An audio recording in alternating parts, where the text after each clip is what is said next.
Daily Words of God. You should devote your all to my work. You should do work that benefits me. I am willing to explain to you everything that you do not understand, so that you can gain from me all that you lack. Even though your defects are too numerous to count, I am willing to keep doing the work that I should be doing on you, granting you my final mercy, so that you may benefit from me and gain the glory that is absent in you and which the world has never seen. I have worked for so many years, yet no human has ever known me. I wish to tell you secrets that I have never told anyone else. Among humans, I was the spirit that they could not see, the spirit that they could never engage with. Because of my 3 stages of work on earth, creation of the world, redemption, and destruction, I appear in their midst at different times, never publicly, to do my work amongst them.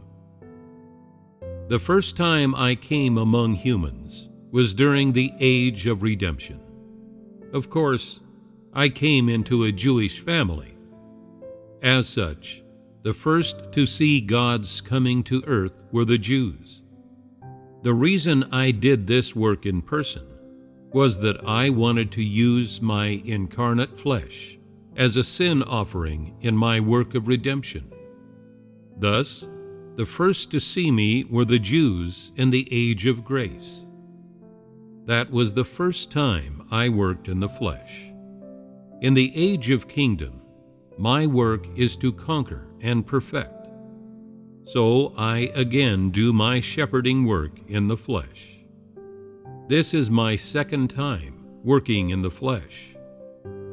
In the final 2 stages of work, what people engage with is no longer the invisible, intangible spirit, but a person who is the spirit realized as flesh. Thus, in the eyes of man, I again become a human, with none of the look and feel of God. Moreover, the God that people see is not only male, but also female, which is most astounding and puzzling to them. Time and time again, my extraordinary work has shattered old beliefs held for many, many years. People are stunned. God is not merely the Holy Spirit, the 7-fold intensified Spirit, or the all-encompassing Spirit, but is also a human, an ordinary human, an exceptionally common human. He is not only male, but also female. They are similar in that they are both born to humans, and dissimilar in that one was conceived by the Holy Spirit, and the other was born to a human, though derived directly from the Spirit. They are similar in that both incarnate fleshes of God carry out the work of God the Father, and dissimilar in that one performed the work of redemption, while the other does the work of conquest.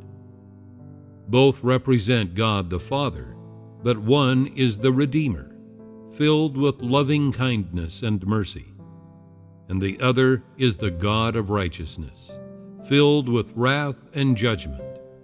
One is the Supreme Commander who launched the work of redemption, while the other is the righteous God who accomplishes the work of conquest. One is the beginning, the other the end. One is sinless flesh, while the other is flesh that completes the redemption, continues the work, and is never sinful. Both are the same Spirit, but they dwell in different fleshes and were born in different places, and they are separated by several thousand years. However, all their work is mutually complementary, never conflicting, and can be spoken of in the same breath. Both are people, but one was a baby boy, and the other was an infant girl. For all these many years, what people have seen is not only the Spirit, and not only a human, a male, but also many things that do not jibe with human notions. As such, humans are never able to fully fathom me. They keep half believing and half doubting me, as if I do exist, yet am also an illusory dream, which is why, to this day, people still do not know what God is. Can you really sum me up in one simple sentence? Do you truly dare to say, Jesus is none other than God, and God is none other than Jesus? Are you really so bold as to say, God is none other than the Spirit, and the Spirit is none other than God? Are you comfortable saying, God is just a human clothed in flesh? Do you truly have the courage to assert, the image of Jesus is the great image of God? Are you able to use your eloquence to thoroughly explain God's disposition and image? Do you really dare to say, God created males only, not females, after His own image? If you say this, then no female would be among my selected, much less would females be one class of humankind. Now, do you truly know what God is? Is God a human? Is God a spirit? Is God really a male?